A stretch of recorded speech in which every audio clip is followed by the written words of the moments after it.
هاي، ازيكم متابعينا الكرام والاعزاء. لو انتم محبوا متابعة اخبار النجوم الحصرية، لا تنسوا دعمونا باللايك والاشتراك وتفعيل الجرس واختيار الكل يصلكم كل جديد. امير شاهين يرزق بمولوداته الاولى. رزق الفنان امير شاهين بمولوداته الاولى وشارك جمهوره بفرحته. ونشر امير شاهين عبر حسابه على الانستجرام صورة له ويقف امام غرفة المستشفى التي تمكث فيها زوجته بعد الانجاب، وكشف انه اطلق على المولودة اسم مريم.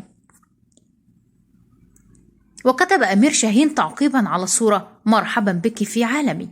أمير شاهين يحتفل بقدوم طفلته، كما نشر عبر خاصية القصص القصيرة في حسابه انستجرام صورة مع شقيقته النجمة إلهام شاهين وأسرته احتفالا بقدوم المولودة.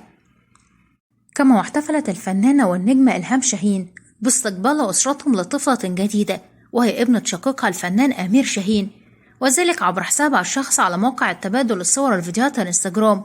ونشرت إلهام شاهين مجموعة صور وفيديوهات من أغنية الفنانة اللبنانية نانسي عجرم يا بنات يا بنات، جمعتها بشقيقها وأسرتها أمام باب غرفة زوجة أمير شاهين في المستشفى بعد استقبال المولودة، وعلقت: مبروك علينا مريم أمير شاهين، نورت دنيتنا كلنا.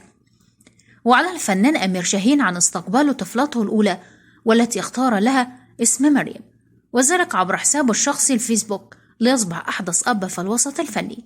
أمير نشر صورته أمام باب غرفة زوجته من المستشفى بعد استقبال طفلته الأولى، وخلفه زينة استقبال المولود، وعلق: مرحبا بك في عالم طفلتي مريم.